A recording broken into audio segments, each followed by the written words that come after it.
Welcome back to another episode of the Level Up Podcast. I'm your host, Tyler Miller. I run a team at eXp Realty called the Tyler Miller Team.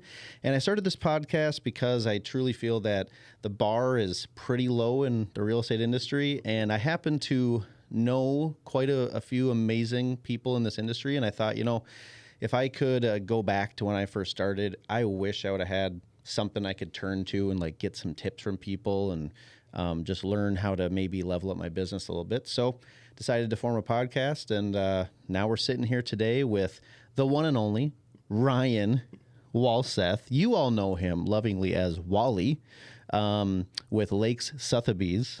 Correct. International Realty. Metro-wide. But first off, thank you, Wally, for joining me today. I really appreciate you taking time out of your busy schedule. Well, one, appreciate the invite, and two, congrats on your team success, but also your pending podcast success. Thank you. Yeah, we're up to a total of 70 followers, I think, at this point today. Viral. It's going nuts, man. It's going nuts. 70 more than 98% of agents out there. Right. And it's just 70 more than me. It's 70 more than you, and that's all that really matters to me. It's true. But to me, it's I just like to do it. I do it selfishly for myself. I learn some things. It's Nothing great. wrong with that. And I think partially as a team leader, it's part of my job too to hey, let's make sure that good people in this industry know us. And two, hey, if I can learn a few things, pass on to the team, great, right? That's it. We are in a rip-off and duplicate business. There's nothing new out there. R&D. R&D, baby, R&D. as Tom Ferry would say. He just says rip-off and duplicate. But anyways, thank you for joining me. And I'm excited to, we've met a handful of times, but I'd say you're probably the first guest I've had on where I don't know all about you. So I'm very excited to learn a little bit more from you today. But so why don't we start just so the people tuning in that maybe haven't met you yet, give us a little background just first off on your business. So tell us, where you're from or what brokerage you're at, which I already mentioned, but maybe a little bit about that. If you have a team or not, how long you've been in the business, your production levels, any accolades you want to drop. Cool. Appreciate that. First got in the industry, got licensed in late 17, went all in January 1st of 2018. So as my buddy Lou would say, I burned the boats on my previous business. What was your previous business? I worked as an in-home personal trainer for 17 years. Wow. Yeah. I didn't know that. That's awesome. And I was doing rentals on the side. Yeah. Right? And one of my personal training clients, who likes to fly under the radar, but he's retired now, so Jim Guerin, I blame him for me being in real estate. So he was a 35-year commercial real estate vet out of Chicago, moved here to open up an office, own some Class A office space in downtown Minneapolis in the heyday, right? Yeah. Pre-COVID. Yeah. And he mentored me in real estate while I personally trained him. Yeah. So that's awesome. And I naturally graduated into getting my license. And in 2018, I joined a small team, Sarah Pickens at Remax Advantage Plus. I did not know you were on Sarah Pickens' team. Rest in peace. Yeah, rest in peace. God, I love Sarah. Yeah, I actually worked with her briefly at Edina Realty as well. Oh, really? Yeah, Okay. So her and Chris were there when I started full-time. And she was a hustler, dude. And she would always help, if I had questions, And then just stayed in touch over the years. And she was one of a kind. Yeah, and it was interesting. I was talking to Thomas Jusela at I don't know if it was the funeral or afterwards or whatever. And one of the things that he said is any agent that worked under Sarah has an unfair advantage in this industry over other agents. So that definitely, I realized it, but I didn't until he packaged it and delivered it to me. That was really powerful. So well, okay, I didn't know that, so that's amazing. No wonder you turned out the way you did. Right. I mean, honestly, yeah, so Sarah's incredible. My unfair advantage based on one, my original mentor, Jim Guerin, and next mentor, and that's something I always go back to, and this is something we'll get to in a little bit. But mentors are invaluable. I mean, just completely accelerate. You can skip to second base, third base. Oh my gosh! And then just run. It's not fair, and they're totally invaluable. So was that was her team after she left Lindahl's team? Correct. So the Love MN home team? Yep. That was your first and that was at team. Remax Advantage Plus. Yep. They're originally with Results. Chris left, did his own brokerage. Yep. And then Sarah was at. So you worked with Cara Worth? Cara Worth. And I consider her a mentor as well. Yeah. She's fantastic. Yeah, I'm trying to get her on the podcast, so maybe this will get her on there. Right. I'll do Put my in best. a good word for me. Yeah, I will. And the thing is, like, and she'll never admit this, but every single deal I did my first year, like, she probably did about 80% of it. For sure. Yeah. Like, as far as putting the contracts together and Yeah. negotiation and all that kind of stuff, she's like, here, do this, this, and this. And Oh, that's cool, man. she's I a had no beast. idea. She's awesome. Okay. So, and I was there for 22 months, and then I was recruited over to Sotheby's. Mm-hmm. And there was a guy who's now a current mentor of mine, Mike Lynch, who's been selling for over 20 years, with different teams, owned brokerages, all that kind of stuff, and is a lone ranger with Sotheby's as well. And he brought me over to. He's like, "Hey, why don't you come over?" And I'm like, "To your house? Like, where are we going?" He's like, "No, to Sotheby's. I'll introduce you to Jeff." I'm like, "Who's Jeff?" Yeah. And so we sat down with Jeff Hornig.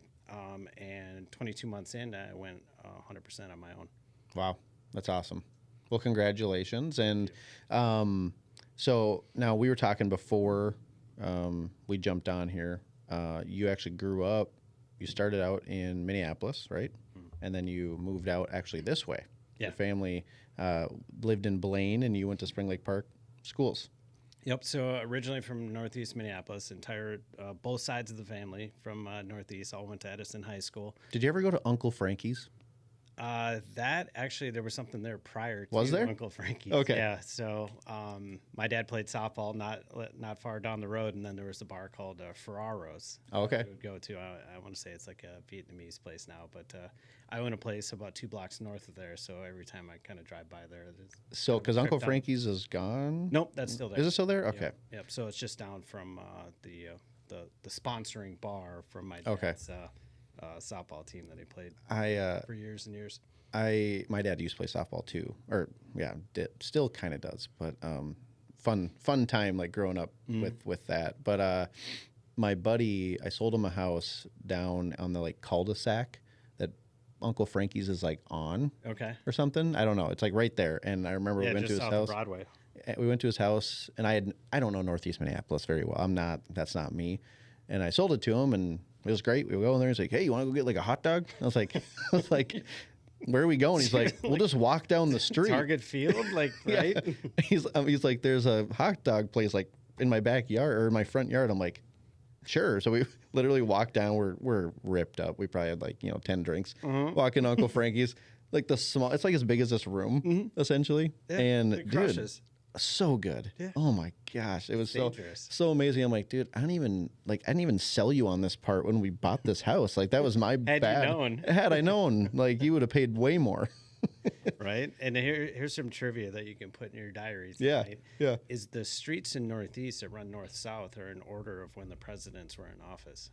Really? So running from west to east. Yeah. Washington, Adams, Jefferson, on and on and on. So See, and we're gonna get into Wally's secret sauce, which is education. So you're already doing it. there you go. I already learned Lot of something. Trivia. I can go home now. I've done my. I've learned showers. one thing. Grew up in Northeast Minneapolis. Parents moved to Blaine, went to Spring Lake Park High School. After high school, went to college in Duluth. There's 2 different ways that people position that. It's either Harvard of the North, or it's 13th grade, depending. For you, it was definitely 13th grade. Yes. I almost didn't make it through 13th grade. Yeah. And then after graduation, moved into the Kenwood neighborhood of Minneapolis. Was there and have lived in half a dozen different neighborhoods.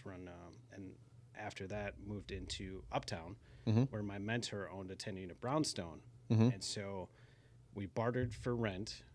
I managed it for a percent of the receipts while he mentored me in real estate. So that's awesome. That was in 2009. Yeah, awesome. Okay, so we got to know Wally a little bit, which so much more to who you are, I'm sure, but I appreciate you keeping it brief, and I want to get into the nitty-gritty of why any agent probably would be tuning in, because it's not, it's probably not for your hot lap skills, which is a skill beyond anything imaginable in real estate. To pull a hammy like in the middle of it. Have you seen the guy who runs through the houses? No. Has anybody showed you that video? The guy? may I think his name is Kyle Toomey. Okay. I'm pretty sure. But anyways, he like sprints through homes and he did a bunch of viral things. But every time I see him, I'm like, I feel like he like ripped off Wally's hot lap. It could have been a little bit. I will admit I don't know who that is. Okay. So. Well. Now I've educated you, but I'm telling you, like it makes me watch it because he can run just like you. You can go through a house really quickly. Because, like, it's sad, but my attention span is just horrendous, just like everybody's. And it's like, if I see a video and it's 5 minutes, there's no chance I'm watching it. I will fast forward through. Dissertation, yeah. You know what I mean? So yours are usually, like, under a minute, right? Yeah. That's a goal, 45 seconds. Yeah. So, like, if anybody watching is going to steal anything, just go do that because I'm telling you, they're great. But you can't call it Wally's Hot Laps. That's copyright trademarked. It is. It's actually, I will say I gave my team member an idea. We went out to lunch and he's new. And I was like, you got to come up with your thing, you know? And he likes to walk. He walks. He did a 100-kilometer walk in Duluth a couple weekends ago. Oh, my God. Crazy. So he's a big walker. And I was like, you know what you should do? His last name is Lehman. I was like, Lehman's Laps. Yeah. Through houses. Yeah. And I was like, there's this guy, Wally, and it's fantastic. Like, it's super smart. I love it, dude. It's so good. But anyways, I'm burying the lead. So I asked Wally to come on the show because he's very good at what he does. He's all over social media. A lot of people know him. You can't help but like the guy. He's just, if you've never met Wally, he's a little shorter in stature. He's unique in a lot of ways. He's always smiling. He's a little quirky. Like, you can't help but not, like, if you're in a room with him, you're going to be like, who's that guy? Like, you know what I mean? You stick out in a good way. Yeah. I've seen you on panels. Whatever. I know you have lots of value. You're a very smart guy.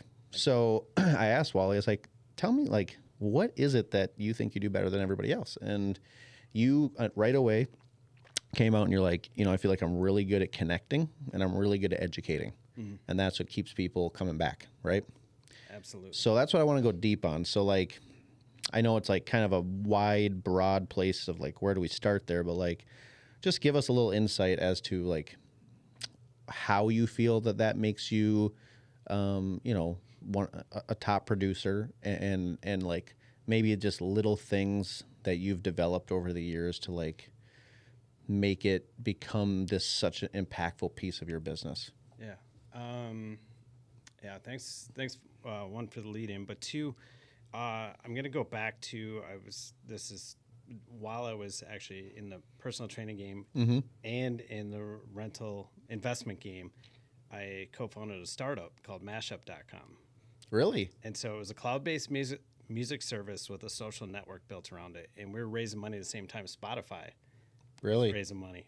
And so it was wild. We did album release parties, went out to Coachella, did all kinds of amazing stuff. But that's where I was first introduced to Gary Vaynerchuk. Yep. And this is like 2010. Yeah. This is like before he's who he is now. Yeah. Right? No one probably really knew about him back then. And the one he's a very, very quotable guy. But the one quote that always stuck with me was from the title of his like third or fourth book called Jab, Jab, Jab, Right Hook. Mm-hmm. And it stands for give, ask. Mm-hmm. Provide value, educate, and then you can ask for business. But there's a lot of people that skip to, like the frat boy on, prom night or whatever. Yep. Like trying to close. Just close it immediately. Right? And they get one drink and then it's like, let's go. Yeah, exactly. Like, no. It's not how it works. No, at least 3 or 4 drinks. Right? Come on. Maybe an appetizer, right?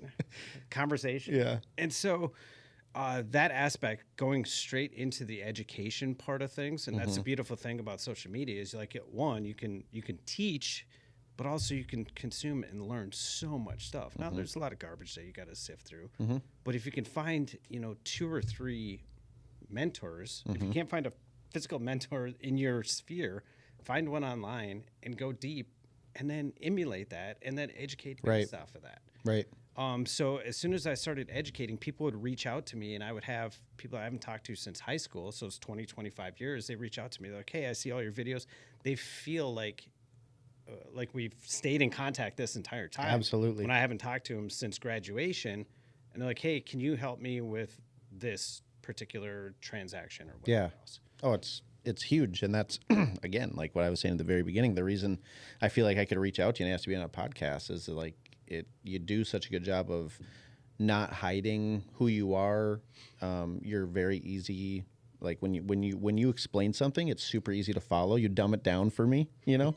And That's so, all I know. Yeah.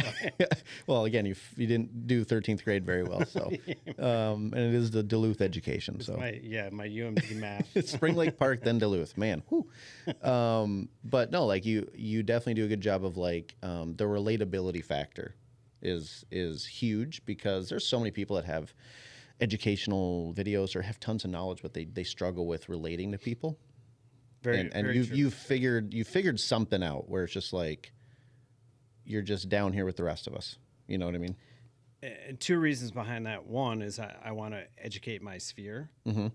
So they're an educated consumer when they choose to either buy or sell or invest, right?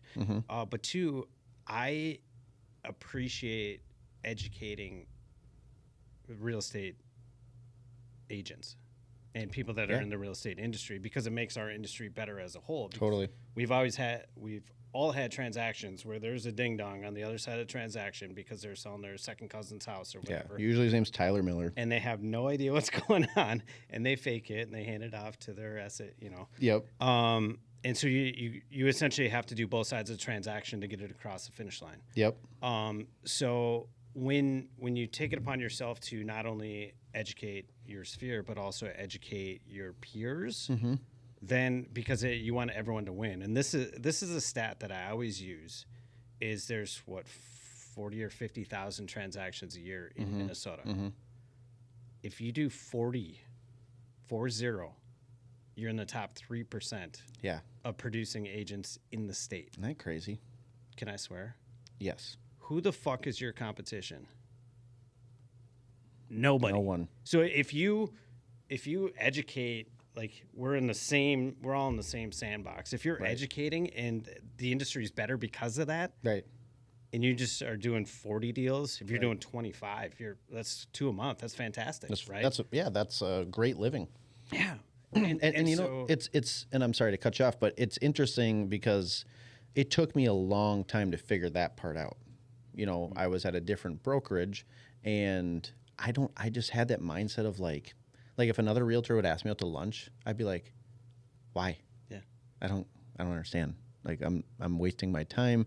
You're my competition. Like, you know what I mean? The mindset was so wrong. And I remember, you know, people would be like, I'm going to this panel. I'm like, I don't get it. Why? Like, I got everything I need right here. And it's like, if that is your mindset, I feel like it's very difficult to grow and have a sustainable business in this industry, because there's so much you're missing. It's cliche, but it's a scarcity mindset. It is. If you think about those numbers, there's abundance out there. Well, the number one team or brokerage in our market sells 1% of the, you know what I mean? Like that's their, and that was in the best year ever that they've ever had. It's probably even lower this year. It's probably 0.5% or whatever, but still, that's the top 1%. So it's like, okay, so there's 99% out there for anybody who's not number one. That's pretty fun. You know what I mean? It's out there. So think about collaboration and being complementary as opposed to competitive. Right. And then we all win. And the consumer ultimately wins because it's a better experience. Yep. And now as like as agents drop out, right, because it's challenging, there's going to be a higher quality agent, and the likelihood that the agent on the other side of the transaction is competent is a lot better.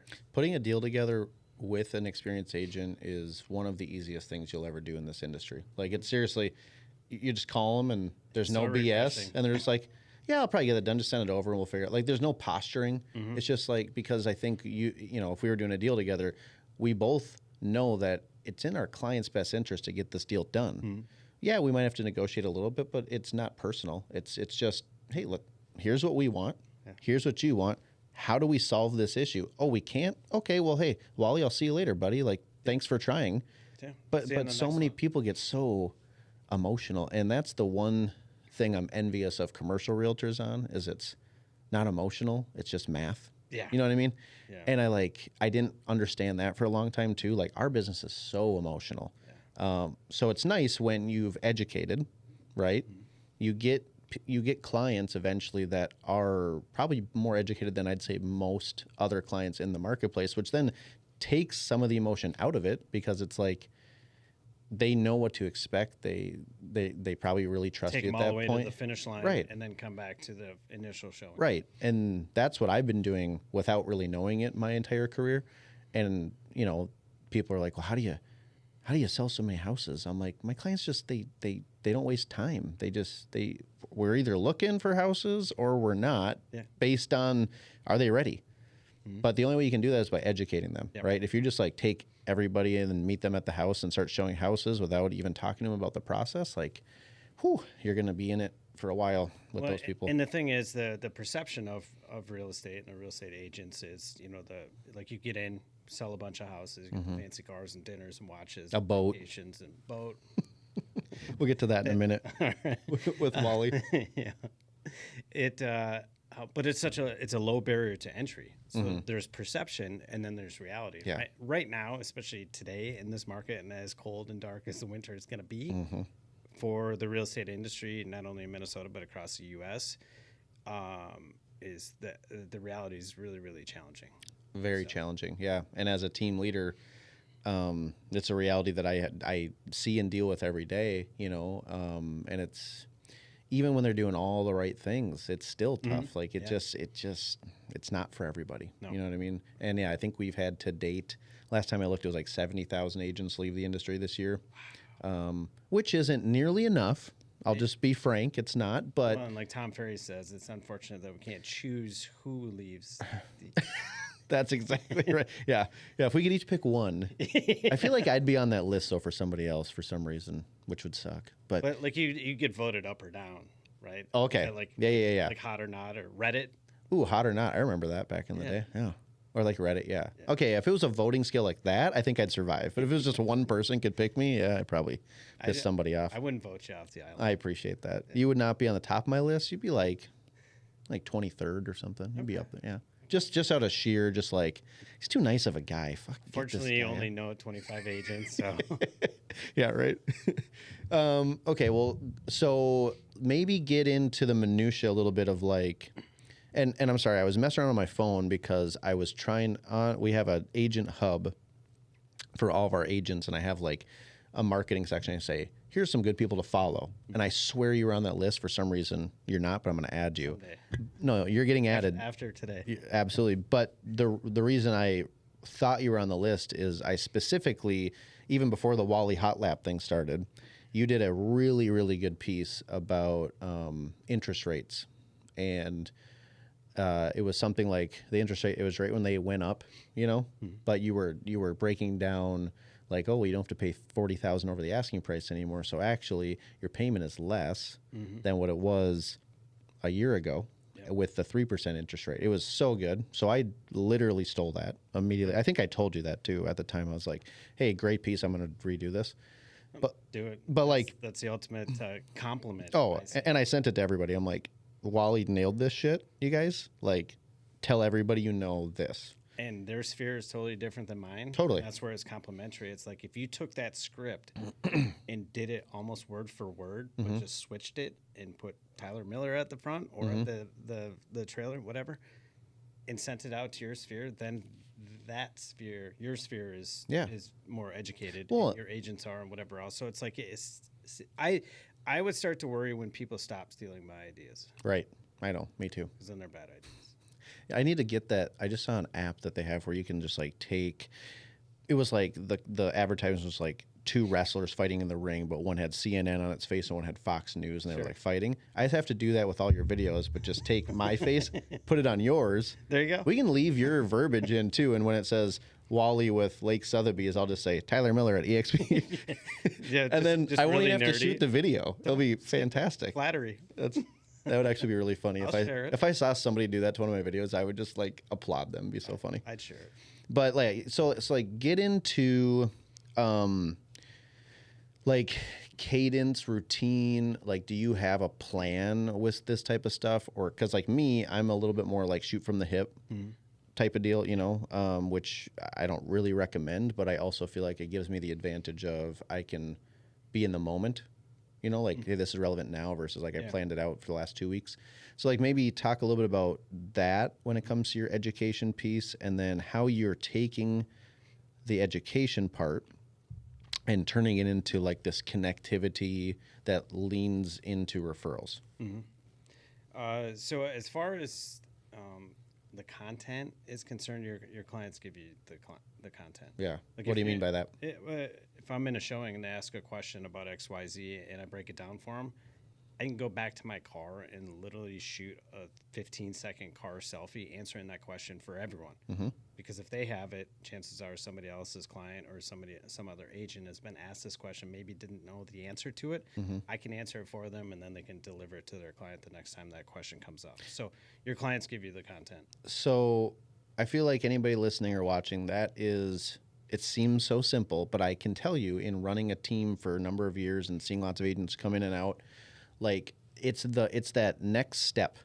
It's that like, because I think anybody can like show a house, right? I mean, almost anybody. There are some people that can't. I have seen literally agents walk in and sit down on the couch at my opens, and then their clients walk around, and then they come back and he's like, "Are you done? You want to go?" And I'm like, "Okay." He's one of the 77,000. Probably out. Maybe not. Who knows? But anyways, I think like you guys have to understand, if you want to do basic stuff, make basic money, all the type of stuff, then continue to do basic plans with your day, right? But the people like Wally, myself, the top producing agents, they're constantly looking for that next level of whatever's happening in their business. How can I now use this for something else, right? And like, so normally people would show a house, their clients would ask a question, they might answer it, they might give them the best answer ever. Or they'll get like annoyed, or they'll think that, oh, that showing didn't go very well because they didn't love the house, right? It's like, I'm defeated. They didn't write an offer. Well, maybe think about, why didn't they write an offer? What was their concern? Now, how can I take that, turn around, make some sort of content out of it, send it out to everybody, or better yet, save it for a future video to send out to any person that's going to do a buyer consultation with me. Like, hey, here's what to watch for. Make sure you're scrubbing all your listings that you send me for busy roads and for this, for that. If you don't, I will, but I'm just letting you know, you're not going to write an offer on a road that backs up, or a house that backs up to a railroad track. Like, so, but now Wally goes and takes a video standing in the middle of a railroad track with a train coming behind him or something crazy. And he's like, this is why you this is why you need to look at your listings in depth before you come on a showing with me. And like, I don't know, just something crazy like that, right? Like, those are the things that only a top producer would do. Now, I'm not suggesting you go do that video specifically, Right. but that next level of like, I'm going to share this with everybody is so simple to me and you, but most people don't do that. They show the house, they go home. They pop in a pizza, they forget about their day, they wake up the next day and do it all over again. It's like, you're missing out on so many opportunities to like, not just provide education, but have a reason to be in front of people, right? And if you think about, once again, going back to the numbers, the real basic elementary numbers of the 40 or 50,000 transactions that trade every year in Minnesota, and you're looking to do 40, that video that you do, if it has 142 views and your mom is like 42 of them, right? And you pick up one, maybe two clients that are looking to transact, maybe potentially a buy and a sell, the impact that those 142 views make on an annual total of 40 transactions is really, really high. Yeah. Because people are looking, they're like, well, it didn't hit 1,000, it didn't hit 5,000, didn't hit 10,000. Who cares? I know. Who cares? We're always pandering for views, but like, I'm sure you've heard the concept in our industry of like the race to 100, right? You get like 100 past clients, which then should hopefully produce, 20, 25 referrals a year if you do it right, that type of thing, right? If you connect with those 100. If you connect with them. Probably quarterly. Yeah, if you connect with them. And not everybody does that well either, but that's kind of that's when people are like, gosh, how do you run a sustainable business? Like, very rarely is it some person that just got in the industry 2 years ago. They've been in for 5 to 8 years, and they grinded their ass off for the first 5 years, and now all of a sudden, oh, they're selling 50 houses a year. Well, they only have to find like 20, and 30 of them come to them because they've stayed in touch and they've found that race to 100. They've accomplished that. And so my point is, looking at like views on videos, I say this to my team all the time. I'm like, okay, I hear you. You got 200 views, right? Because they're like, everybody just wants to go viral, which I get. Like, so do I. That'd be great. But this absolutely will. You're welcome. Yeah, that's the only reason I had you on, just to get it viral. But like, if you can find a better way to get 200, let's say, if it was 200 views on a video, 200 of your closest friends in a room for free for 2 minutes of your time to give a real estate message, you have my blessing to do that. But until you find that, keep posting on social media, because it is making a difference, and you don't have to have 1,000 people see your video. 100 is a lot of people. If you put them all in a room, that's a lot of people. Think about that. And how much does that cost you? Nothing. Free, baby. I had a buddy that I went to high school with. He calls me probably every, let's say quarter, maybe every 6 months. And he's like, man, I've seen all your videos. And I'm like, Ed, I didn't even know you had a smartphone, let alone social media. If he would have had a flip phone, or even like a rotary phone, right? Like totally off the grid, because that's the kind of guy he is. Yeah. I'm like, are you kidding? He's like, no, I've seen all of them. Yeah. You'd never commented, never liked like, anything. If I come across anyone, because he lives up in like Moose Lake area or whatever. Yeah. He's like, if I come across it, yeah, I'll send him your way. I hear that all the time. And the people that are watching, listening, if you're not doing social media at a high level, or even not even a high level, if you're just not doing it consistently, I promise you, if you just do four posts, 4 videos a week, something like that, for like a couple months, you'll hear the same thing. People will be like, dude, you're crushing it. Like, oh yeah, anybody I see. And it's like, that's all you got to do, like, to just get a base. Do you remember the social platform Vine? Yeah. It was around for like an hour and a half. Yep. It had some great videos. Yeah, fantastic videos. But the reason why it was 7-second videos was the max.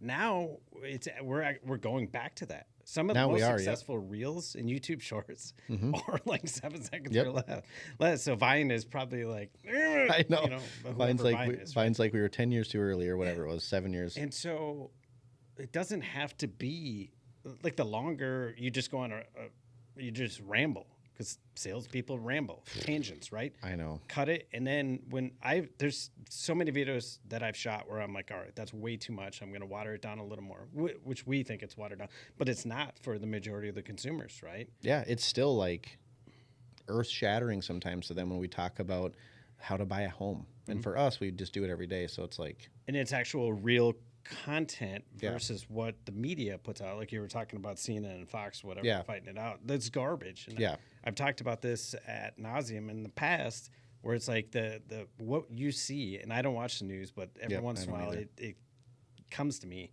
I'm like, that's shit. That's garbage, because it's not accurate. And you and I are in it 7 days a week.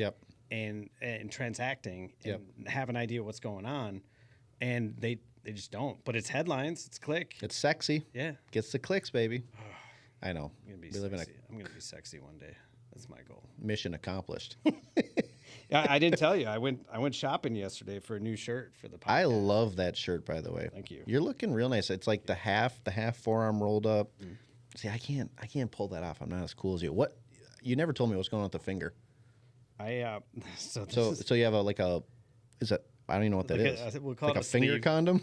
We'll call it a sleeve, and it matches my. It does. Is that coordinated? That wasn't planned. I didn't get this at Nordstrom. His finger condom matches his new corduroy shirt. So this is a crazy story. I got a sliver under my fingernail, and it got infected. Ooh.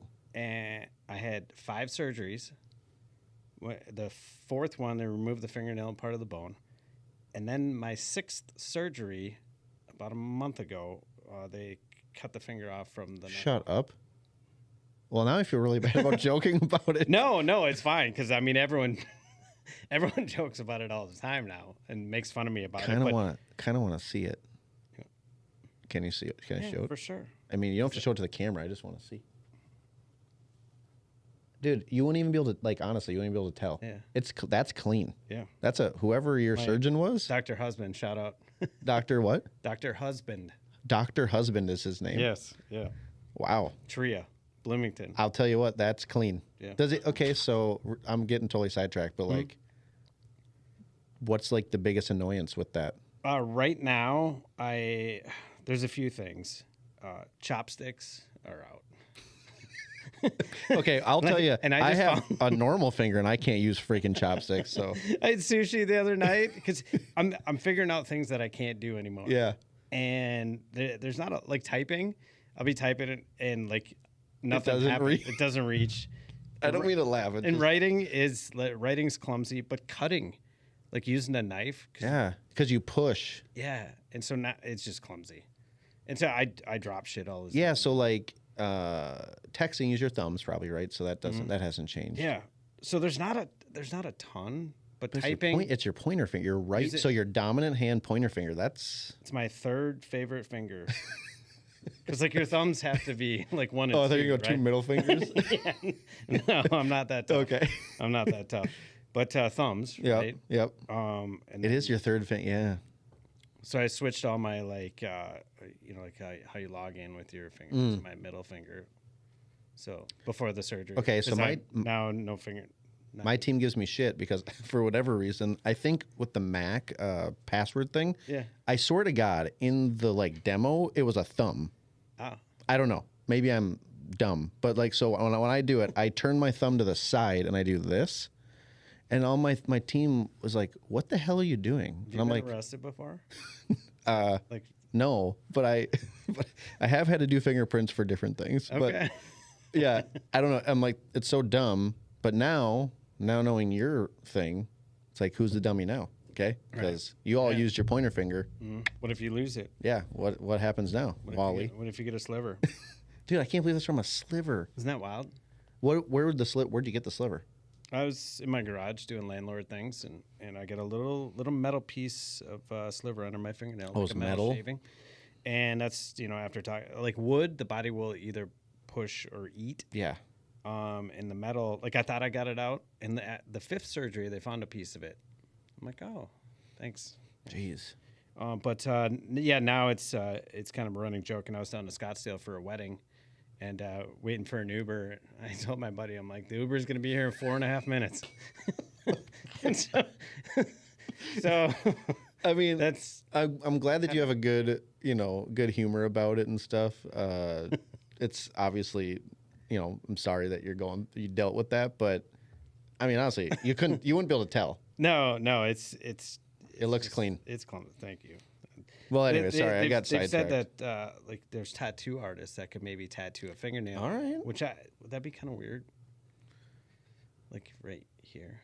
Yeah, I don't think you need it. Honestly, if you weren't wearing that thing, I may have been like, God, you kind of. I do it for a bumper because I'm clumsy just by nature. So I just, and do I would too. whatever. Yeah, you don't want it to get infected again or whatever. But no, I don't know. Isn't that wild? Yeah. Well, anyway, sorry, I got totally sidetracked, everybody. But if you're watching, like you probably can't see it, but he had a finger condom on. I had to ask him about it, Right. and it matched his corduroy shirt perfectly. It's an icebreaker. That's what it is. So, anyways, now really quick, like, what is your tactic on? So you're really good at connecting, like you mentioned when we were off air. Yep. Like, hey, people reach out, I got a guy to connect them to or a gal. What is your magic there of like, okay, so you're doing the education. You're obviously, people are reaching out, maybe just for like little things here and there. Hey, Wally, you're a pretty well connected guy. You're really smart. Who do you have for home restoration or whatever? Then you connect them.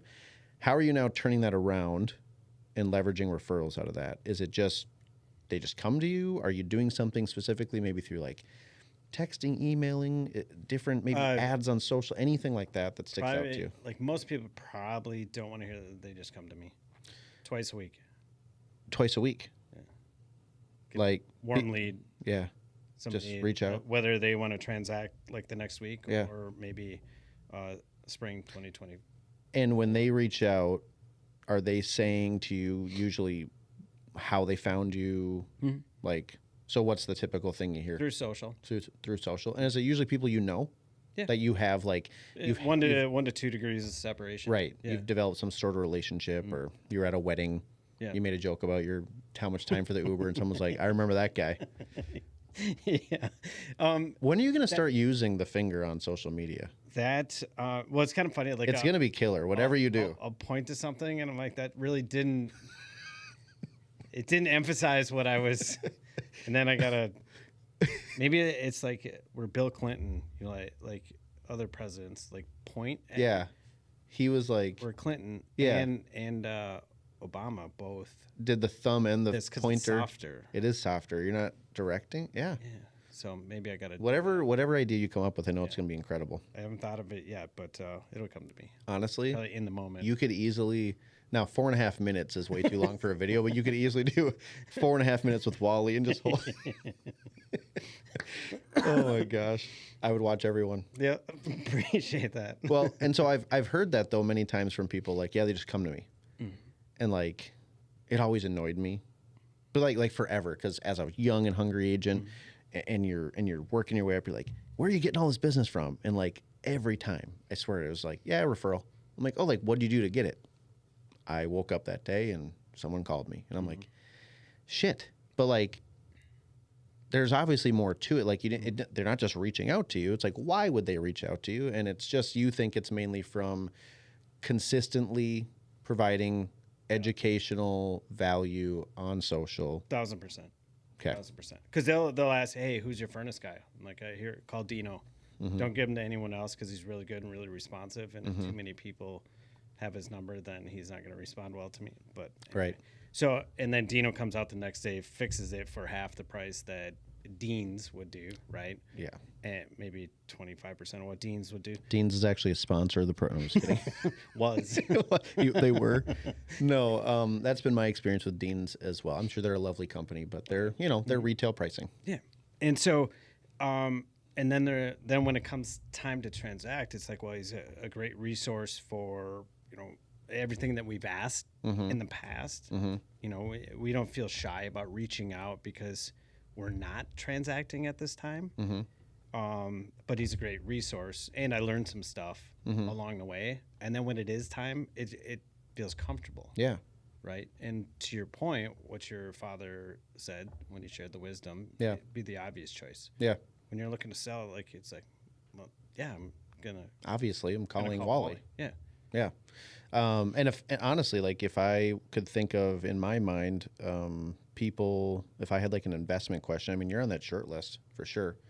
And that's literally from nothing other than social media. And I guess the one panel that I went to where you talked about that, but still, like, if a lot of other people like what you're doing and you're talking about investing, I feel like I can trust that, you know what I mean?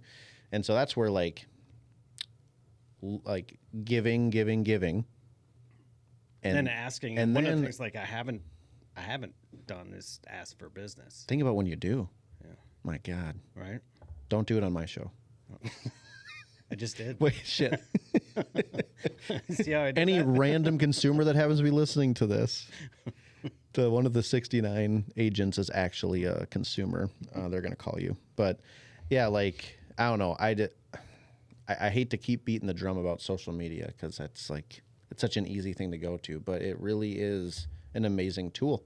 If you just don't fake it, like, do what you're passionate about, Yeah, and here's one thing to think about. If you are a young agent and you're like, well, all these agents are doing social media. If you were to break down the number of, we'll say in my brokerage, that are doing regular, consistent social media, it's a very, very, very small percentage, right?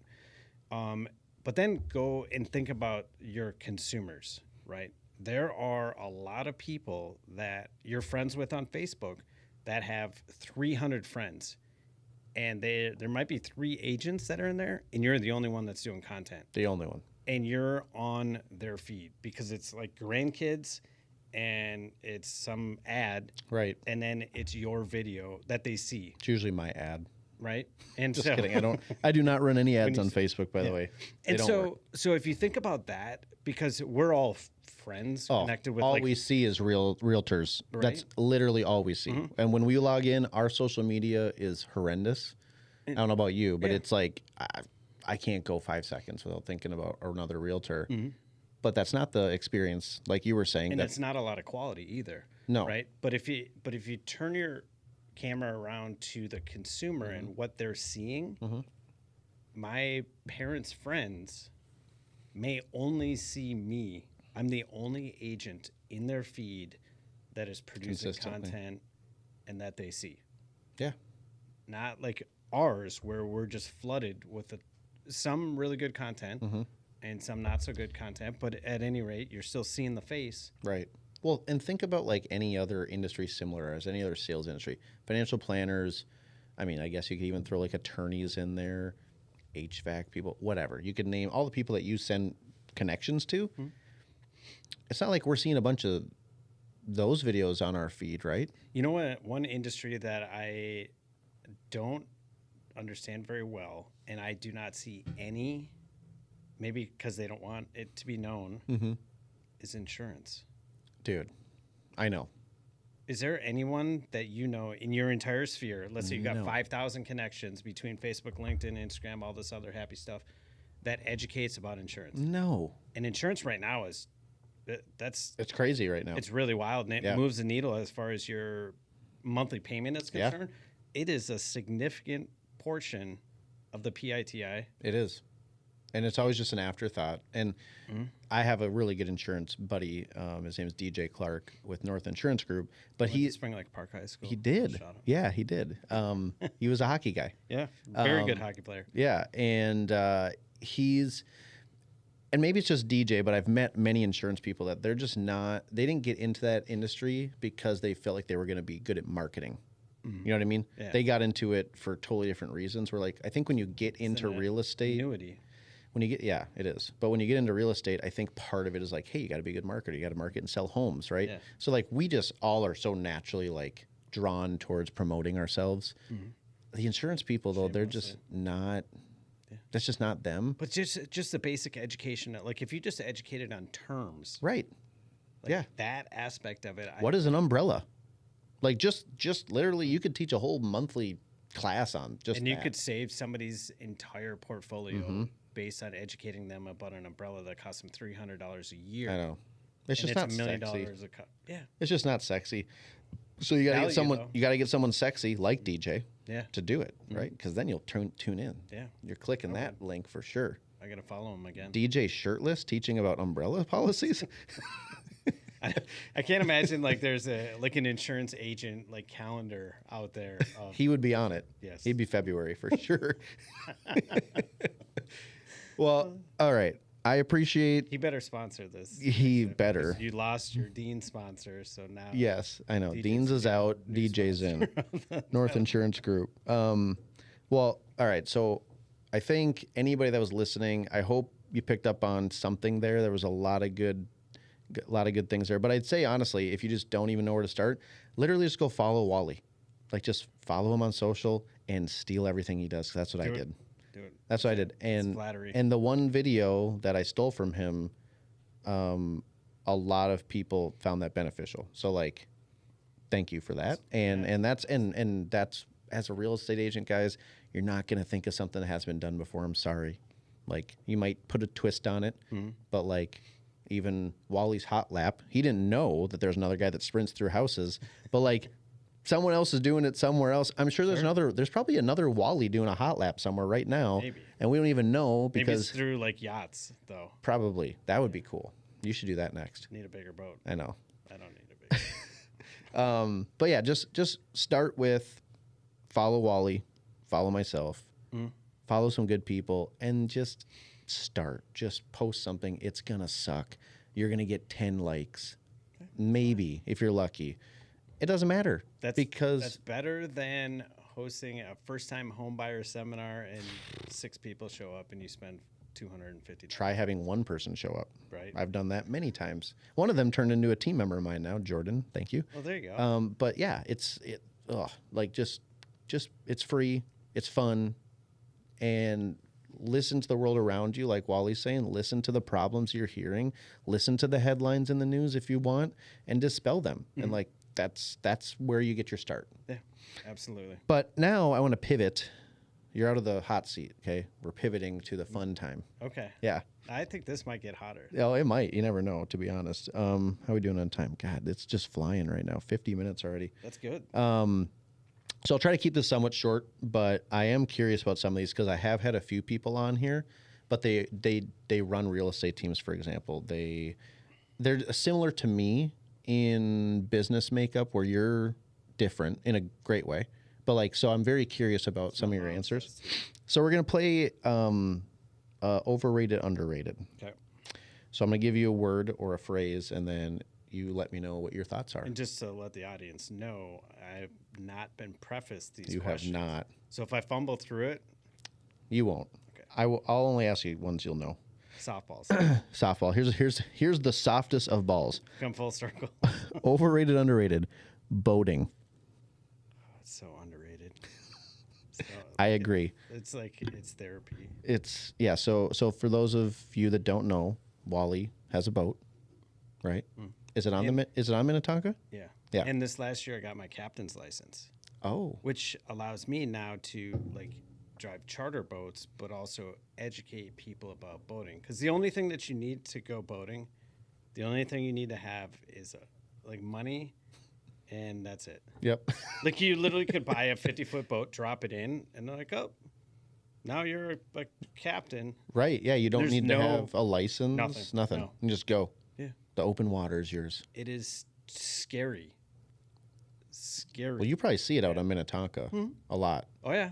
Yeah. Like, I don't deal with that type of stuff. I remember, here's a really quick, just 2-second Minnetonka story. So my dad rented a pontoon from like a boat club back in the day, you know? We were on Minnetonka. right? Yeah, probably. I don't know. But there was, I think, 8 or 10 of us on this boat because we had like a big blended family for a little bit. And we were having fun, and then like it started to get kind of rocky out there. Like it was like a storm was coming or something. Pontoons don't handle very well out there. So my dad's driving, and like the waves are getting bigger and bigger. And then I think maybe like a bigger boat came in front of us, so the waves got even bigger. And we hit this wave, and we come down, and we literally like half of the front of the pontoon went in the water. And like we're, I was like 12. Like I'm like, we're gonna die. And like my dad's just sitting there like, we're fine. I'm like, Lieutenant Dang. seriously, it was crazy. So yeah, that's my experience with boating on Minnetonka. I really haven't been out there much since. We'll have to. I'm gonna return the favor. You podcast. I would love to come out there. I would love to come out fantastic. there. But like, so anything else you want to talk about with like boating? So I mean, you grew up in Spring Lake Park or going to Spring Lake Park.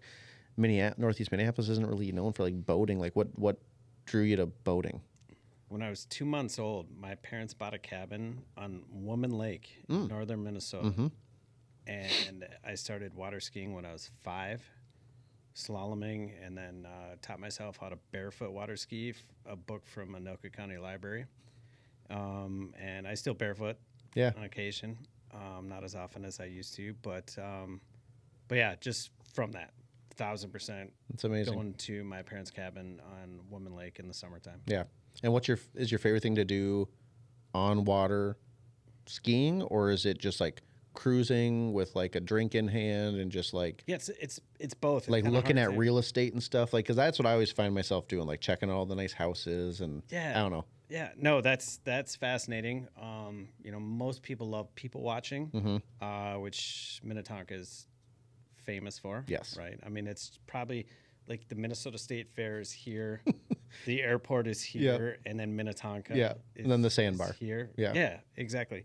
But I also like when I'm out there, I love teaching people, 1, about boating, but 2, about Lake Minnetonka, because it's like it's one of one. There's no other lake in the U.S. that's like Lake Minnetonka, with all the different personalities, all the different towns and cities. The range in the houses go from 500,000 to one guy's into his house for 104 million. Jeez. And there's most people in like the U.S. are like, well, Minnesota doesn't have $100 million. Right. Lots of athletes out there. It's a fascinating spot. So fascinating. I don't get invited out there in the nearly history enough, so you of should. it, and so water skiing, wake surfing. It's a much easier on the body than barefooting. Like if you catch a toe barefooting, 36 miles an hour, and then You're going down. But then like when you're surfing and you fall and you're going 11.8 miles an hour. Yeah. It's like lowering yourself into a hot tub. Like it's not like, oh no. It's a lot like easier. You can feel yourself falling and you have time to be like, oh, I'm falling. Yeah, right? and you can still like pose for the camera. Yeah, like, oh, get it. Hold on. Yeah, that would be more my jam. I've tried water skiing. I can't do it. My dad strapped me into a kneeboard when I was like 12. Frickin' thing flipped over. And you got stuck. While we weren't even moving. We were like getting ready to go out, and I flipped over and I couldn't flip back up. Was it yellow with a black cushion? Yeah. Yeah. Yeah. And cut and jump. And that was terrifying. Yeah. So like I'll tube. Ixnay that. I would try the wakeboarding. Wake surfing. Wake surfing, sorry. Nobody wakeboards anymore. Sorry. Wake Only surfing. But yeah, like skiing, and I can't ever get up, and I think it's partially like a mental block where I'm just like I'm gonna get like trapped, or I don't know. I'm gonna say this, but a big part of it's the driver. Oh, yeah. About how gradually you bring somebody out. Because a lot of people try to gun it. Yeah. Is that to? No, you don't need to. These boats are so powerful now. I mean, a lot of these boats go 60, 70 miles an hour. Yeah, you like yank my freaking arms out of my socket. Yeah, what are you, 180? It's like just... Yeah. I'm a little heavier than 180, but I appreciate that. 185. Maybe one of these days. Okay, so boating, totally underrated. Yeah. Minnesota sports. I don't know what to like. I'm still like a You're North Stars fan. I'm living in the past. We're also in a weird on the day of this recording. I mean, we're 2 weeks fresh into the Pastronaut, Josh Dobbs. Timberwolves are looking really good. The Twins, they made it into the playoffs. They actually won a series. Yep. Like we're feeling kind of good right now. There's some good momentum. The Timberwolves are a very, very talented team. Yeah. I would say they're partly underrated right now. I feel like they are, which is fine. I think Minnesota in general is always underrated because they're just like it's Minnesota. They are win. Arguably the worst franchise in the history of all sports. I agree. The Twins are the middle of the road, and then they'll get beat by the Yankees. Yep. The Vikings don't want to talk about that. Go for hockey. That's a sport that I really get into, and they're fascinating. The Wild, until they get rid of the Precy Suter contracts, are not going to be viable. Right. So they're like in the middle. They are what we thought they were. Exactly. If we're Denny Green once. You didn't know we were going to quote Denny Green here. I did not know that at all. They are who we thought they were. Yep. Investment. Are going to hit the microphone now? Yeah, probably. Yeah, there it is. Investment properties. They are underrated because a lot of people are scared of them right now. Mm-hmm. And are you buying stuff right now? I'm trying. Yeah. Yeah. And if I can get into something, yeah, absolutely. Mm-hmm. Think about playing the long game. Everyone wants to get rich quick. Mm-hmm. Oh shit, I don't have any investments and I'm 35. I'm going to buy some rentals and then all of a sudden be worth a few $100,000 in an hour and a half, right? No, it's if you are like, all right, I'm 35, I get one now. In 45, I'm 45. If we're a modest depreciation, 4%, plus the depreciation of it, which the schedule, that is so powerful. And then cash flow. Yeah, right? I know. Cash flow, it'll get there. Yep. Right? Rents keep going. Homes keep appreciating. Yep. 5 of the last 6 recessions, home prices appreciated between 4 and 6%. Yep. Right. Outside of the housing crash, but that recession was housing led. This one's not. It will be impacted, no question about it. But and rent hasn't gone down. I don't think. Right. No, it's like dollar cost averaging. Yeah. Do you own any commercial stuff yet? No, I'm in a couple of syndicates. Yep. With Eric Eichhoff and John Thornton. Yep. They're both in Houston, so I own part of a couple large apartment buildings, which has been really interesting. And I got in to learn about it. Right. And hopefully earn. Yeah. So it wasn't, like if I lost that money, I'd still be able to get lunch the next day, right? Yeah. And that's the thing that people need to understand about investing is like, what's your risk tolerance, right? Because it's not guaranteed. No. Right? There's a physical asset that you can impact the value of, which is a beautiful thing, but it's not guaranteed to make money. I mean, you Right. need to, I mean, if the interest rate's higher than the cap rate, that's a problem. Yeah. Right. Yeah. General rule of thumb. Yep. And you can quote that. Yep. No, I agree with you 100%. Yeah, I've looked into a few syndications. I haven't pulled the trigger, but mainly out of like just curiosity and just Yeah, it how depends does this all on work. Yeah, it depends on how they're structured, but also like I don't have to manage it. It's like a triple net, I know. right? Which There is something to be said about there's not plenty dealing of, with it. You're running a team, you're running a household, you're running an office, you're running your client business, and Oh, and then tonight I'm going to do an open house at my rental in Blaine because we still haven't rented it out. Okay. Monday nights. Is today Monday? Yeah. Monday nights are the best time. Is it? Yeah. Well, I freaking hope we get one. So here's something. What I tell people is list your rentals 5 weeks out, because people that are looking then are planners. So you typically get better tents, and list it on Sunday morning, 9 a.m. And then do an open house Monday afternoon, evening, because a couple things. One, that's the only place that they're looking at most likely that night. So they have focus on you. Right. But also you can spend time with them. Right? Yeah. Walk them through and kind of vet the process. Yep. Talk them in, talk them out of it. Right. And then get a lease signed before the next set of potential listings, your competition, if you will, Yeah. come online later that week, where they list on a Thursday or Friday, do open houses on Saturday. Yep. And then people schedule 7 different showings. Yeah. If you do that, they come to yours, they're like, hey, Tyler, this is a great spot. We got 4 We got more we 5 want to others, see. yeah. And then we'll come back. No, they're not coming. No, they're not. They're gone. I know. Right? And so- also don't list them in like the winter, probably. True, but But I mean, I've had to rent all mine out in the winter, and they always rent out. We always do fine. We've just had, I don't know, we've had a bunch of people apply, and then like, most of them don't qualify, and then a couple of them do, but then they go silent. It's so frustrating. Like, yeah, I'm ready to go. I'm like, when do you want to move in? Nothing. yeah. Anyways, we're moving on. That's my problem. Listing presentations, overrated or underrated? I would say that they're underrated. Okay. You got to put a lot of time and a lot of effort into it, because So you have one, it sounds like, Yes. because some people don't. Yeah. Some people fly by the seat of their pants. You know what I mean? Which it might work for them, but when you're competing and there's not a lot of listings out there, right? You got to come in prepared, man. Yeah, and you got to have a ton of data, because the consumer has access to a lot of data. Yeah. Right. I mean, there's They know the houses that you're going to probably bring in. And if you don't, there's been times I've showed up and I like their neighbor's house sold off market, right?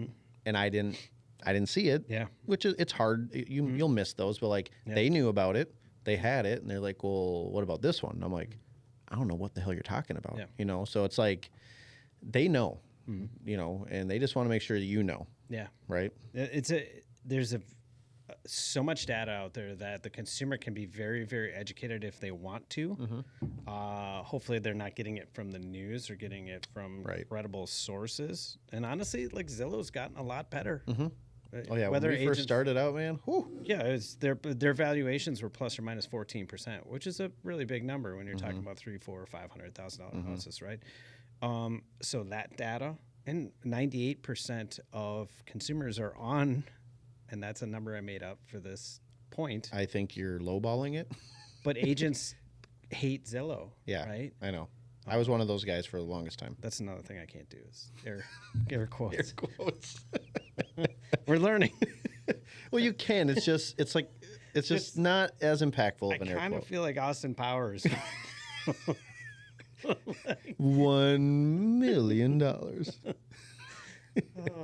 Anyway. And so much better if it was your pinky. Right? This isn't actually on here, but I'm just curious. Zillow. Zillow not for the consumer, for your business. Overrated, underrated? It's been underrated and underutilized by me, because I'm like, hey, my consumers, my clients are going to be on Zillow. I'm going to focus on the resources that we have. Right. Your realist and your MLS and all that kind of stuff, taxes. But I'm using Zillow more. One, because they've gotten more accurate, but two, like Zillow and I've said this before, Zillow could be a social media platform because people scroll through Zillow like they scroll through Instagram or scroll through freaking Tinder when they're not even looking for a relationship. They're not looking. My wife was on it yesterday. We were sitting in the car. I look over. She's in South Carolina in her brain right now on Zillow. Exactly. So funny. So if it turned into like a social media platform, Oh, it'd crush. That is fascinating because it's so sexy. It is. People are looking at houses when they're like they could have like no ability to buy a house or no desire to buy a house, or they're not buying for 10 years because their kids are in second grade and they're waiting until they're out of high school. Yep. And they're on Zillow. Yeah. Do you have you or do you invest in internet leads? Not mainly just Zillow, but anything? When I was with the Sarah Pickens team, she had a Zillow spend with a local lender, and that helped. But I found that I'd like to work for and work with people that are in my sphere. Right. So building that database versus having Zillow. And the thing is, Zillow could go away, right? And then what do you have? If you build your business on something that is not yours, that you don't own, things change, and things are changing all the time. And I get questions about what's going on with NAR and some of the lawsuits, all this other stuff. And I'm like, well, one, I'm going to let it play out. But two, like you build your business where it's bulletproof from the other, and the ability to pivot off of whatever trajectory you're going. And, that's one of the things that I'm going to work on this winter. I could share if you want me to, or I can come on potentially in the future and share. Well, give us a little taste of it. So the stat is baby boomers hold $71 trillion in assets. So transfer of wealth. It's going to transfer, a lot of it. And how do you do it successfully? Tune in for the next one. I have to have you back for that one. A little teaser. That's amazing. Let's see here. In office or at home? And I know that's not overrated, underrated, but do you work from home ever, or do you always go in? On occasion, but no, I'm out. You got to be out. Out and about, yeah. That's how I was forever. It's the energy. And one of the things I worry about is the work from home. Let's say there's a single guy. He's working for Target. He's 25, and he's got an apartment. And he all of a sudden doesn't leave his apartment for 4 days and doesn't have the person-to-person interaction. Like, fortunately, that Minnesota deemed real estate an essential service through COVID. So people are like, wow, did COVID? I'm like, no, I just wore a mask and I was out all the time. Everywhere. My restaurant budget just went way down, which all is fantastic. of a sudden we had so much money. We're like, why? Yeah. Like, we're not spending it on, and I got to say, your restaurant selection over the past couple weeks, man, you just got me drooling over here. I love hospitality. But hold on. You did, was it Manny's? I had lunch with a client at Manny's. And then, literally, I think it was later that night? Parlor?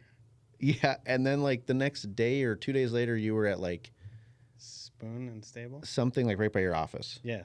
Oh, Maison and Margot. Oh, God, there's just so many. You forgot them all. Well, I'm sitting there, I'm eating, a peanut butter and jelly sandwich, and I'm watching this jackass at, every nice restaurant in the city in a matter of, 3 or 4 days. I'm like, bro, what the fuck's going on over there? And you're just like... But you just said that you have a kid in hockey. Yeah. That's way more expensive than my restaurant tab. It is, but it doesn't taste as good. Shit, man. Although I did see him juke someone over their skates the other day, so that tasted pretty nice. That felt damn good. I was like, he can already, when he was 8, he could skate better than I ever could. I didn't get the hockey team. That's so exciting. What do you think about real estate teams since you were on one? Overrated or underrated? Ton of value. Yeah? Ton of value. And there's people that they want to sell houses. They don't want to run a business. Right. So you can have somebody like you run the business, and they go out and they're hustling. Do you ever see yourself making a team someday? Or is that just something that you don't want to take that on? I've thought about it in a lot of different capacities, but the transfer of wealth part of it, yes, but not where there's all these different connections, Mm-hmm. but they're not underneath. Maybe it's underneath an umbrella, but it's not an actual team. There's an affiliate Like type. partnerships of some sort. Yeah. Gotcha. Yep. Okay. Exactly, but not a team. And the thing is, like, Eric Eichhoff's had me down to Fulton, and I've talked to their team about some of the stuff that I do as far as like social media and connection and business. Been on some panels and done Yep. that, so I feel like I'm a part of a lot of teams. You just don't have to deal with all the other stuff. Yeah, but it's also it's really interesting because there's a ton of value. There's so many like great leaders. Yeah. Right. Yeah. Like, Our industry is yourself or, full of them. Kelly Brown. Yeah. Eric Eichhoff. Graham Smith. Lindsay Bacigalupo is another one that comes to mind. Yeah. There's so many great, and it's like sometimes to get in a room with those people, it's like the costs money, and sometimes it's in the form As it of a should. team. There's a lot of value. Absolutely, yeah, just curious because I know you were on one, so Yeah, no, it was great, and like I had said, going back to what Thomas Jusela said, he's like, being a part of Sarah Pickett's team and learning from her gave me an unfair advantage over some other agents that are in the industry that didn't have that mentorship that I had. Yeah, well, and I think you just have a unique mindset on the industry, and like it's just not common to be as involved as you are, I think, with a lot of things. So you're just a different breed of person that maybe you will find the answer, you will survive, you'll be self-sufficient, where some people like need the team, otherwise they would just curl up and die. And there's nothing wrong with that. No, nothing wrong with that. There's just different mindsets. They might have their evenings to themselves. Yes, they would. Not familiar with that concept, but I've heard about it. Thinking back into the market that we were in not too long ago, where it was crazy, overrated, underrated, multiple offers. 1,000% overrated. It's not. That wasn't. I told people in the middle of it. I said I'll do better after this is done. Totally. And I am. Yeah. I've had my best year in a couple of years now. It was chaos. It wasn't like, healthy. I think as a seller, you're like, oh, cool, I got 40 offers or something, and it's just like, well, you underpriced it. I don't know if you could. Yeah. Could you even overprice a listing then? I mean, it was so incredible. You definitely couldn't underprice it. That's for sure. Yeah. But one of the things that happened when COVID hit and they pushed rates, rates should have never gone below 4%. Oh. And this is why I talk to a lot of lenders when they're doing the double gold rush of purchase business and refi business. I said, once we clear this and rates go back up, the industry is going to be locked up. And I wish I had that soundbite from the middle of the chaos, because that's exactly where we're at right now. Yeah, we are locked up. It's nice to see the rates come down recently a little bit, but yeah, it's just... There's a whole nother podcast about lifestyle interest rate and why people should still be moving, but that's time for another. That was a great post that you had about that. Yeah, I just think it's like, who cares if you have a 3% interest rate? Is your life easier? Oh, it's not? It's because you have freaking massive mountains of credit card debt and car payments and all this other bullshit. Yeah, your credit card interest rate's a lot higher. Yeah, who cares what your home interest rate is? Like, if you could sell your house and cash in on all this equity that you were never supposed to have. It wasn't part of the plan. Yeah. We all look like geniuses, but it was not part of the plan. And change your life for the foreseeable future by getting rid of all this debt. Like, that's why you move. And who cares if you have a 6.5% interest rate on your house? Like, because that's a couple things for just consumers to pay attention to, is where credit card debt is at right now. The graph I saw staggering. Was insane. I'm sure you saw the same thing, but like, it was from like 1940 to 2022. It was like this. It had gone up, and it was like, whoa. And then the next slide was 2022 to 23, and so this was 80 years of credit card debt or something like that, and then it was from like here to like there in 1 year. Hockey stick. It was insane. I was like, what the hell? It was literally like, instead of 80 years, it was like 300 years in the future. We did that in 1 year. Yeah. And then also the average car payment now is over $700 a month. Yeah. And the delinquency on car payments continues to grow. Oh, it has to. So if you take a look at that issue and the credit card debt that's accumulating across the U.S., and then obviously just the debt with the government with all the money, you add all three of those up, Well, but then people are like, I can't move. I have a 3% rate. And I'm like, you have to move. You can't afford to pay for your stuff. And you got 200 grand in your house. Yep. You got to do something. You can't just stay. It's not working. Yeah. Anyways. So you've been at Sotheby's. Mm-hmm. You've been at Remax. That's it. Yep. So when I say to you, the brokerage for your business, is that overrated or underrated? I think it's appropriately rated where I'm at.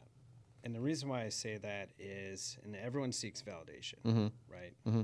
One of the things that you get with Sotheby's is nobody asks, what's your production?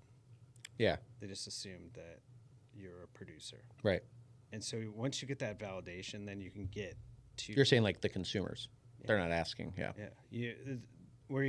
The brand has an amazing reputation and recognition. And so when you have validation, you don't have to... That's one less hoop that you got to jump through, especially if you're competing for a listing or a client or whatever else. So I would say it's appropriately rated. Okay. I'm not sure if that's a cop-out or not, but... Well, I guess second part of that question, so what I was asking is kind of like just where you park your license in general, not just Sotheby's, not Remax, but just when an agent's making a decision.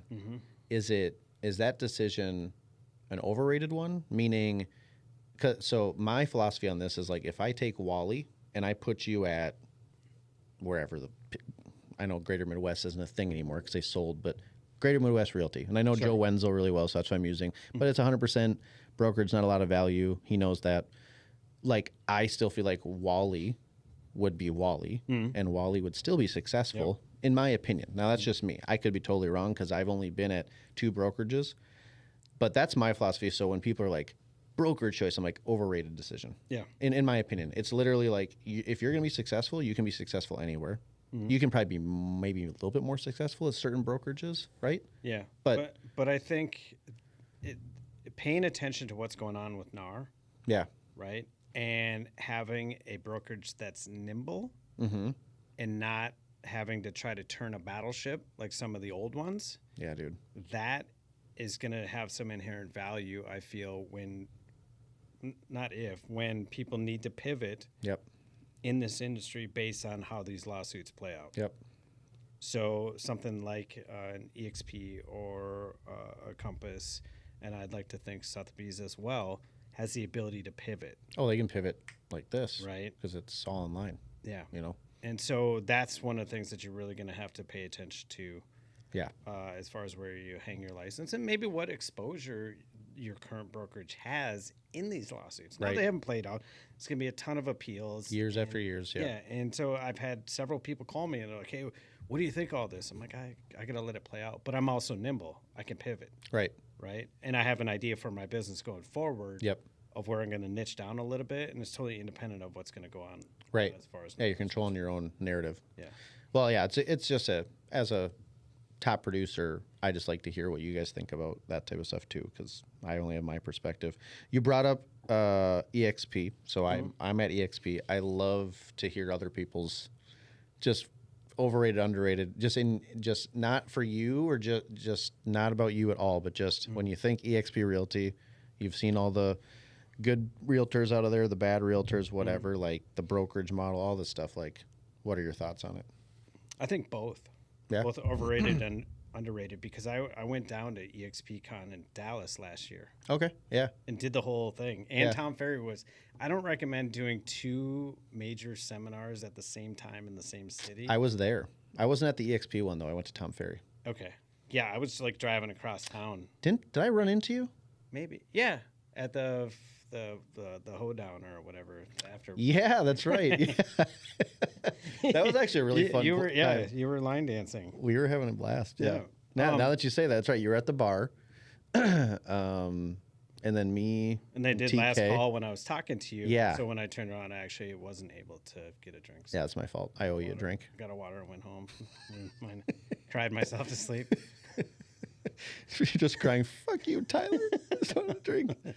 So, but the the community that's been built Mm-hmm. and the national network that Mm-hmm. EXP has built is fascinating. It's really, yeah, it is.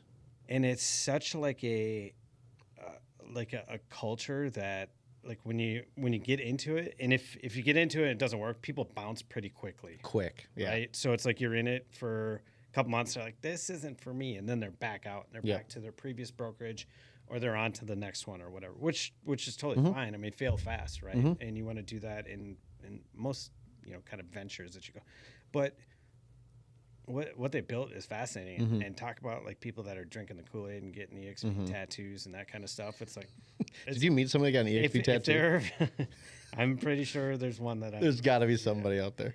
And so that part of it, I think it's good because the people that are in it are so excited about real estate and they're so excited about their brokerage. I gotta imagine the client experience is pretty great. You would hope so. But I hope that it's about like making the industry better as opposed to like just having a big downline. Right. Right. Yeah. And if you have a big downline, you're educating that downline. Yeah, you're doing something with to it. make the industry better. Well, if you, my experience looking at people that are having success and not a lot of success with EXP and maybe the downline of the organization is like the reason people will come quick and then leave really quick as well is their upline is not providing any value whatsoever. Yep. It's like they were kind of bamboozled into thinking, well, I saw this person talk on stage, so if I just join EXP, and then that's what I get. And it's like, no, actually you joined the wrong people. Cause like it took me 2+ years to make that jump. Okay. I did a lot of research, a lot of vetting, talking to everybody that I was going to be in business with. And like, there was no way I would have left where I was at if I didn't find like the group that I did. Which is smart. Cause otherwise, there's like EXP is in itself is just like a cloud-based brokerage. Mm-hmm. It's okay. Which allows it to be nimble. Yeah, it can be nimble, but like you don't just all of a sudden sell a shit ton of houses because you come to EXP. That is the furthest thing from the truth. Yeah. And in fact, like sometimes to get a hold of people and all that stuff, it's harder because they're not down the hall from you, right? But if you join the right people, it can be fruitful for some people. Yeah. So I just like to get outside perspective. Sometimes it's So that's like the two sides of it. Yeah. Where it's both overrated and underrated. Yeah. I like the answer. I like it. Couple more. Do you take any days off? Ever? I'm terrible about that. My doctor told me to watch more TV. Okay. I had a TV in my room for a year and I didn't plug it in and I just put it back down in storage. So you're not a TV guy. And I was at an open house and I was trying to figure out how to turn the TV on because I'm like that. Like I can do a bunch of stuff on social media, but I don't know how to turn a TV on and get it to like. Have you always been that way? Yeah. Like, was your family like that? Like, hey, we don't really watch TV a ton? No, they do, but I mean, it's news and sports. Yeah. I mean, not like a ton of movies or. So, like, you don't watch like sports on TV? Not as much as I used to because it's such going back to Minnesota sports. It's like now my goal is to be entertained. Yeah. You know, like when you go to the movies, right? Yeah. Your goal is to be entertained, right? So when I go to a Vikings game, and if they lose 34-27. I was entertained. Right. As opposed to based on the outcome and it ruins my week, right? Right. But also like Saturdays and Sundays, like watching, whether it's Gopher football or Vikings football or whatever. If I'm not at the game, I'm typically not watching it because it's so valuable and there's so much that I want to do. Right. As far as like investment side of things or like my short term, I'm going to plug the Dollhouse Northeast. Yeah. The maximalist experiential Airbnb, working on that business, and then that's also been really cool to watch. Do you have a social media page for that? Mm-hmm. What is it? It's Dollhouse Northeast. Check that one out, guys. It's you can do like cool photo shoots there, right? Yep. You can do content creation, parties, and just regular overnight stays. Yeah, it's cool. Yeah, it's pretty rad space, and it's kind of taken on a pretty big personality. So now it's kind of at that tipping point. Last month was a monster month. This month is a little bit softer. So now I'm like, re-energizing, kind of hitting the gas on that again. Yeah. So I remember seeing a few of the photo shoots that came out of there. It was pretty cool. Yeah. And it's in the partnerships that I have now in the Northeast Arts District, like where it's located. It's across the street from Northeast Social, and then there's 331 Club and Young Joni anchor fish and chips, maize lax, all that kind of like you can walk to. Mace lax, yes. Right. And Got some fun nights at Mace lax, dude. Right. And so developing those partnerships and then stepping back from it and having somebody run it. The ultimate connector, man. I love that's what I love that about this industry because there's such it just ties into so many net, things. It is. Net, so do you have an assistant or is it just you? I did for a year. It was great. We parted amicably, and now I have office manager and a transaction coordinator, and then it's just me. Perfect. Just curious on that. Your business is a mystery to me, so I'm just trying to understand it. Sometimes it's a mystery to me.